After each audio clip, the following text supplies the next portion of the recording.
everyone. This is Jackie Cooper with the Blockchain Legal Institute talk show and also the Maryland Blockchain Association talk show.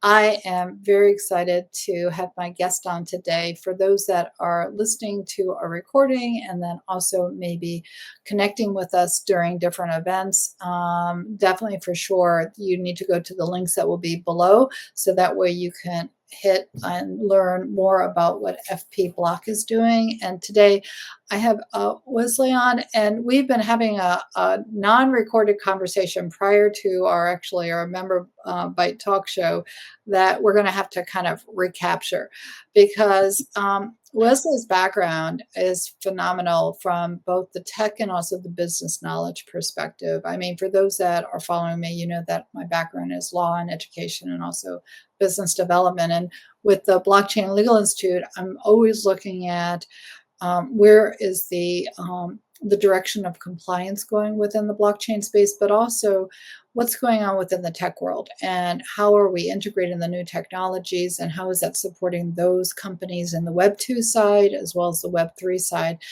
And FP Block, is really, I'm going to be sharing screen in a second, really cuts across the needs for those that in the enterprise side have a need for knowledge and also a need for application. And the more that we explore this right now in this talk show, I think you're going to see that you can go to them both as consultants as well as developers, and also, in a variety of ways that will fit your needs. So Wesley, before I kind of keep on doing a monologue like this, I really want to get you in the conversation here. No worries. Thank you for having me on, Jackie, again. For those who don't know me, I'm Wes Crook. I'm the CEO of FP Block. We used to be known and still incorporated as FP Complete. We've been in business since 2012. We've been in blockchain since 2016. For folks that are familiar with the Web3 world, we were the original auditors or one of the original auditors of Cardano. And we were also did 7 years worth of audit work for the Hedera Group for their Swirls public blockchain. We've been known, we are builders, we are engineers, we solve hard problems, primarily in regulated and near regulated industries. Mm-hmm. Some of our customers are Best Buy Healthcare, Amgen, Microsoft, Adobe in our past, in the enterprise space, Dexicom, folks like that. And in the Web3 space, we've been building specifically in this space now, like I said, since 2015. We bring that enterprise knowledge into this space with our expertise in both cloud and infrastructure and automation. We've been starting to literally build with AI with our tools for some of our applications. And, we're out there to help educate, help grow the industry, help make the industry more normal, more mainstream. So that's kind of our mission. And we're happy to be on the Maryland Blockchain Association talk show. Yeah, no, I appreciate that. I know we've seen each other at a number of conferences. Mm-hmm. This year, I know we bumped into each other at the Paris Blockchain, and then more recently at Rare Evo. When you go to different conferences, what are you looking to do there? I know that you're meeting different people, but what's your focus? It really depends on the show and the time of year. So. Going back through this year, we've been in Dubai, we've been in Paris, we've been in Vegas, we've been in quite a bit of, Florida, New York, London, all over the place this year. Getting geared up to go over to Token 49 here in October, and then European blockchain in September. So when we sponsor some, and sometimes we just go for knowledge. For our biggest piece of going is to really get a feel of what's going on in the industry, what people are feeling. When we were in Paris, it was all around regulatory tariffs and all that with Trump, and everybody was running around. That's all they wanted to talk about. When we were, we launched our new framework called Colme at Rare Evo, so we were very focused on that, and we can talk about that in a little bit. But really it's kind of get a pulse and see what people are seeing, I'm seeing a common theme across all the folks out there, and that is, where's the user? We got to find users for our Web3 industry, and if we don't find them, we're just going to be irrelevant. That's what I'm looking for, is to find out what technologies, what teams, what groups, what ecosystems are actually really doing something and not just hyping and talking, which there's a lot of them out there. So that's kind of what we go out there for. Obviously, business development activities and recruiting for engineers and recruiting for projects and things like that. So that's what we do. That's why we go. No, and what I love every time that I'm speaking with you is the new things that you're adding to the ecosystem and how you're supporting it. I know that we talked prior to getting on camera about the idea that Web 2 companies are sort of struggling to figure out where and how to go within Web 3. So that's one of the reasons why you developed the new Call Me side. But again, I know that before we jump over there, you can take a company from start to finish because of everything that you're doing. How complicated is that? I mean, and how much time? And obviously that depends upon the product. But you have a lot of skill sets. So, if someone was interested, what's the process that they need to know? Well, basically building any vision of our customer base is the founder, the CEO, the visionary, somebody that has an idea about a product that they want to bring to market. We're not the marketing organization. We're not the product strategy organization. So, we need a customer that's coming to us that has a vision that's vetted out, not just from a business standpoint, but, has an idea of what they want to do with the technology. What we provide from a service standpoint is we are deep knowledge experts in blockchain, and cloud technologies. And what we do is help those customers bring their product to market. What you find in the Web3 world, what you find in general, is there's a lot of really smart business ideas, but they do not know how to determine if it has a good product fit to market, if it has a good, what problems are you solving, things like that. And they don't necessarily translate the business requirement into a technology or an engineering requirement for the engineer to build. So what we bring to the table, what we've done over 100 plus projects in the Web3 space, is we work with the leadership of the product team. So usually CEO level, we bring the CTO, we bring the architects, we bring the front end, back end, DevOps, QA folks all at the table with our team, and we deconstruct the requirement that you bring to us. Because what we find a lot of times in this space, and you find a lot of failure in this space, is somebody will go hire a cheap team or a very low. They focus on the hourly rate, and they hire a team that's not experienced in really bringing products to market. They say they do, but what they do is they take the requirements given to them and deliver what the requirements were. So a lot of times we find in our work, and what we've done is rescued a lot of customers that have spent a lot of money building projects that didn't work, didn't perform, full of security holes, what have you. And we'll come and rescue them, re-architect, rebuild, redeliver. And we have a lot of case studies around that, where we've taken companies. One company in particular took 10 million, 2.5 years, nothing really worked. We came in about 1.5 million, and 6 months got them to market. That's kind of our story, and time again. So what makes it very hard in this place is taking the vision, making sure the product strategy is really constructed. One of our customers had a very complex algorithm that when they were running it, they were losing 2 to 3 cents a trade because of the way their algorithm was written. We came in and actually we go back up into the math and science of those business requirements and make sure they're sound fundamentally, simplify them if possible, do all that with the product teams and the founders.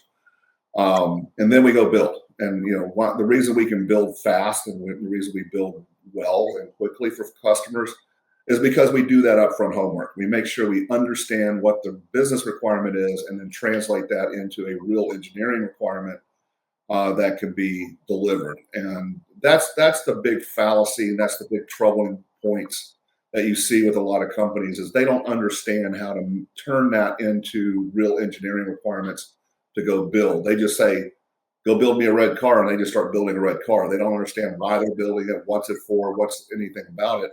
And then they get the red car there, and the guy goes, no, I want a green car, or red car with yellow flames on it or something like that. So they're always in iteration mode. And when you're in iteration mode like that, then you're starting to bolt on feature sets, you're starting to bolt on security things, and you just end up with a Frankenstein product that just doesn't work before. So the idea of Frankenstein is funny to me. Well, that's what we do. And that's for us, for Web3 builders. A lot of folks are really smart and they're really good, but they've never built at enterprise scale. They've never built systems that support, 1 million transactions an hour or in 30 seconds or whatever. Big for them is 5,000 users a day or something like that. So they don't understand the need for scale and how to architect and build security for high performance when you do scale like that. We have customers that did millions of computations in their applications and on large scale. And these are some of the big Fortune 500s that you hear of, like Amgen, Dexicom, Covidien, and folks like that, where we were building medical device technologies that required high precision, high science, high math calculations, complex math calculations. And they were very serious because, they were patient dosing type things and other very critical matters that, you have to be right. You can't be wrong. So that's kind of what we focus on. That's what we bring to the team. Our team average is about 20 plus years of experience at engineering level. So we do have some junior engineers. We kind of look at most of our junior engineers are senior in most organizations. So we have very bright minds. We are distributed globally because we don't hire by region, we hire by skill. The other thing that we do in most of our team, they're not computer science majors. They're physicists, mathematicians, chemists, nuclear engineers, actuaries. Some didn't even go to college because they're prodigies. Yeah. And then they learn to code. And then, we teach them, with our history coming out of the Microsoft of our founder, Aaron Contora, we believe in building sound architected, soundly secured systems first and foremost, and then everything else just falls into place. So no, I love what you're sharing, especially because you're aware of the projects that I'm trying to lead within the Blockchain Legal Institute as well as the Maryland Blockchain Association. And I really am trying to provide resources like what you're doing to those that want to step into the Web3 world. So really, I'm looking right now, I'm sharing a screen about Comey, and we were talking about that because when you're a Web2 company and you're coming in, you're hearing about all these different chain names, and you're not sure which one should you be thinking about incorporating within your infrastructure. And then 2, you do have a limited budget, so you have to think about that. And you were talking about how the Comey framework really can problem solve in all those areas and provide the flexibility for the growth that these companies need as they're kind of navigating into Web3. So do you want to kind of share more about that? Oh, absolutely. Thank you for bringing that up. So, we've been building, like I said, since 2015, 2016 in the Web3 space specifically. And we've seen a lot of problems. We've delivered 100 projects. We've delivered them across multiple ecosystems, some that still exist, some that don't. And we recognized a couple of things. A, we got to bring users to this Web3 industry. We got to bring the enterprise to the Web3 industry. We need to, let builders and people developing applications build and focus on the application. And what has inherently been the problem in this space is several things. And I think everybody who's been in Web3 understands this, is when you're a builder, you have to pick a chain to build on. So if you're going to build on Solana, you have to go and write your code a certain way to work with Solana or Ethereum or the various L2s in Ethereum or Near or Cosmos chains or Aptos or Sway or whoever, Tron out there, Ton as well. And they all have their idiosyncrasies. So you have to become knowledgeable in their chain, and then you're dependent on their chain. And depending on the chain, which, if you think about it, Ethereum is a very expensive chain to work in because of gas fees. They all have gas fees. So they're trying to, when you're building, you got to worry about gas fees. You have to worry about chain congestion. You have to worry about security. You have to worry about, data feeds. You have to worry about storage and compute requirements and all the things that are in these various chains. So if, right now we see a lot of activity from our client base wanting to get off of Polygon because Polygon was it 3 years ago. Now it's not, and everybody wants to lifeboat over to Solana. So from an application standpoint, you have to rebuild your code. You have to rewrite your software. Yeah. For an enterprise to do that, that's just not feasible. I mean, no CIO in their right mind is going to go and have 3 different versions of the same application running so they can have 3 different blockchain communities covered. That's just the support costs are too much. And, so we saw that as a need, and being who we are as an engineering company and a problem solving company, we decided to build a framework called Colme. And what Colme provides you is we basically make the application its own chain. So you have all the benefits of blockchain without all the negatives of blockchain. So your application is the blockchain. You don't have gas fees. You don't have chain congestion. You can bring in whatever feeds you want from a data, private, public, Oracle, what have you. You control your storage. You control your compute. And you have all these controls. You have your triadic security model that's built in, where you have receivers, listeners, and approvers, and you have all the transparency that blockchain brings, without having to share on your chain all the other players out there from a security standpoint.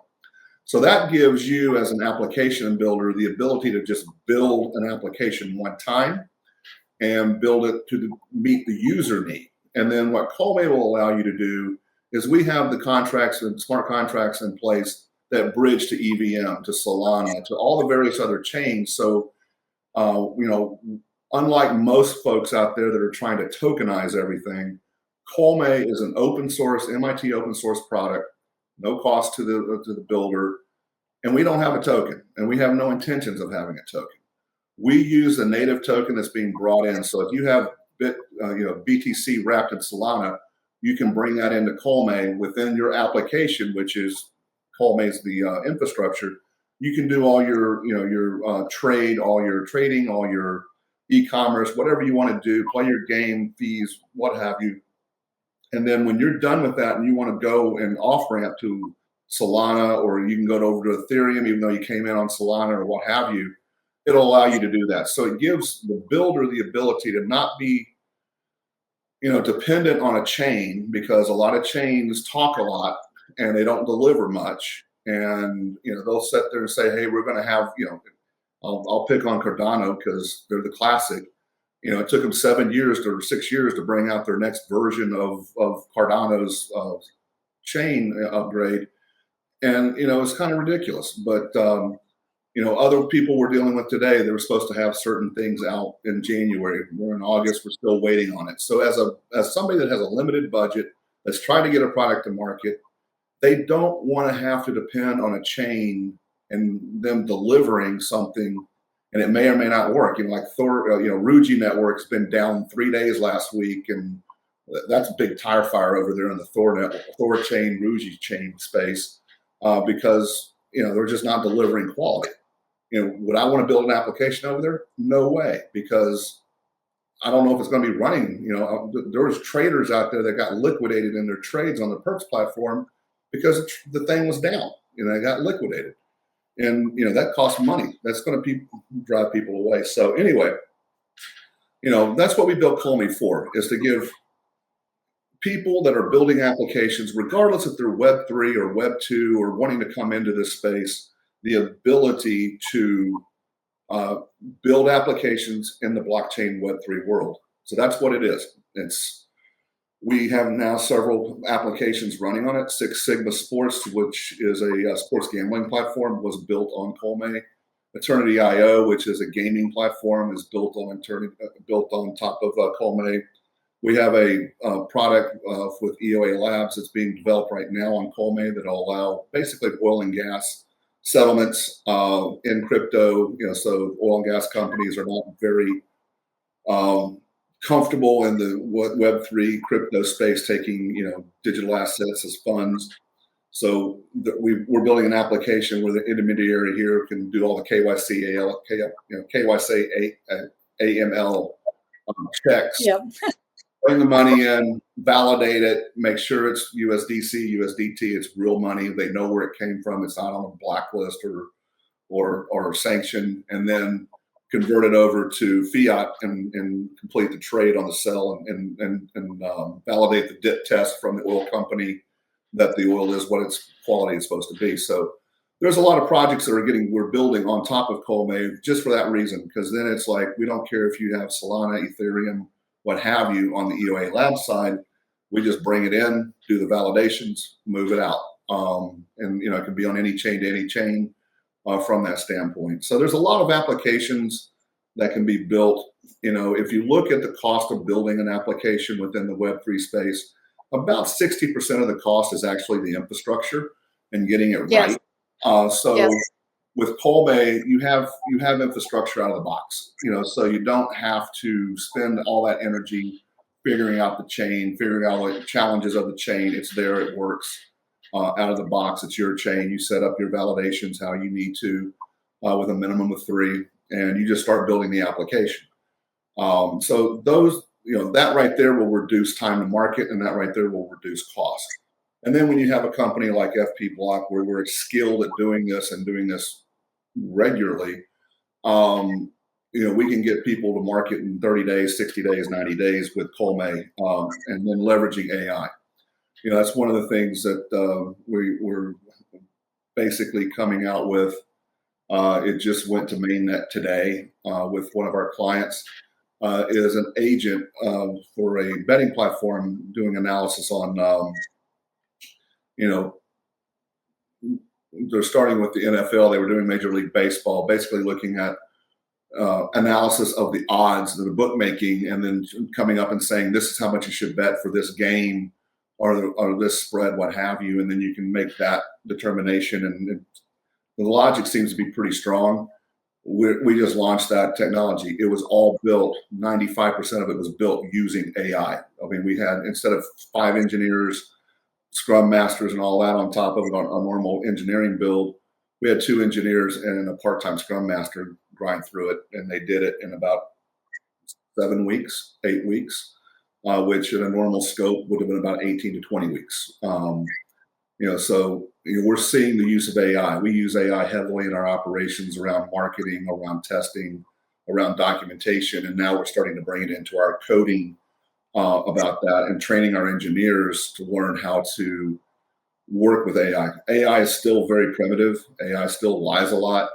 I will tell you the project we just did with Ted Agent Ted.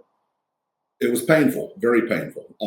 These AI engines change regularly. They do flaky things. They'll just throw in pseudocode when they don't know the answer. And a lot of times you need skilled engineers to figure it out. So, everybody worries about losing their job with AI.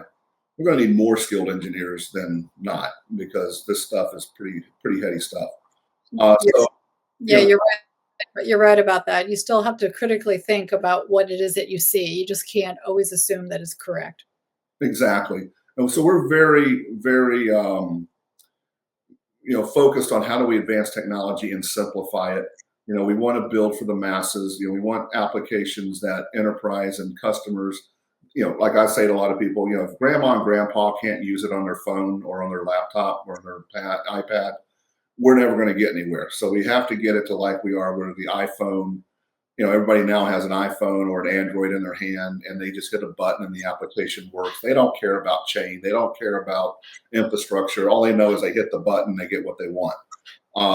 Be it buying from Amazon, playing a game, what have you. And that's what we're trying to do. And Colme, we believe, is a step in that direction, because we're firm believers, or I'm a firm believer, that, for somebody who's gone through 4 tech cycles now, since the 80s, what we have today, 85 to 90% of it won't exist tomorrow in 5 years.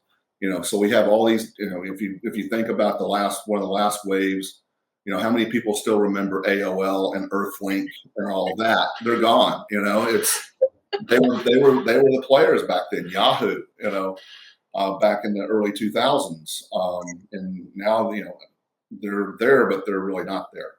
So at the end of the day, we're going to go through that cycle here in the Web3 world over the next 5 years. I think we'll probably see 90% of the names we talk about today won't exist, or they won't be relevant in the conversation. And we will be on a single common platform with single, best practices on how we go to market and how do we run the systems and how do we document and risk manage and handle compliance. So I think we're kind of getting there. And that's one of the reasons we built Colme. Will it be that? We don't know, but we believe it's the right step to move the industry in the right direction. And that's why we did it. Well, I also think that for those that are listening, the one of the reasons why your firm and the team that you've created is a solid one for someone to kind of consult with, is the idea that whether or not it's Colme or the next iteration of wherever this technology is going and developing, because we have seen over the last, for me, I've been in the space 10 plus years now, and it's changed so fast. So you have to have a team of people who can consult with someone who might not be as knowledgeable on where the trend is going and what to do for the next trend, so that way you can keep your business alive, especially if you're looking at integrating some of this technology. And like you said, you don't want to keep investing into the change. You want to be looking at how can you create an infrastructure that will grow. Right. So no, for sure. And I know that I've been scrolling throughout our conversation so individuals can kind of see the diversity of what the projects are that you're doing. I do want to just kind of point out, like you said, you've had over 100 plus projects. You have listed Lavana, Sailorland, near the Six Sigma Sports, and 1A Ahead.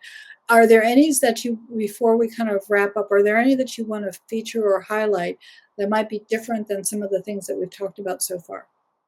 Yeah, no, I mean, all of them, Lavana is a perps platform. We've been doing that now with over 4 billion in trading volume since we relaunched that a couple of years ago now. Sailorland's a BTC lending where you untap BTC and get stable coin type returns without losing your BTC. So that's out there, on the near protocol. So that's really nice. Six Sigma Sports, we just rebuilt that and put it out on Colme. They were originally over in the Cosmos universe.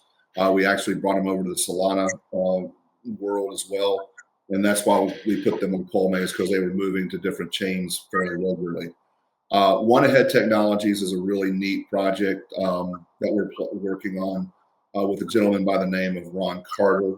For folks that don't know who Ron is, if you know what Ring Doorbell is, he was the inventor of the Ring Doorbell technology, video technology, back in the mid 2000s. Very cool. Very cool story. His first prototype was a BlackBerry with a Panasonic camera because his mom had hip surgery and couldn't get out of bed. So we're working with him on how we leverage virtual private keys and blockchain and around a lot of different applications. But the first one we're focused on is home security and basically eliminating porch pirates. With delivery of products to your front porch from Amazon, UPS, who have you.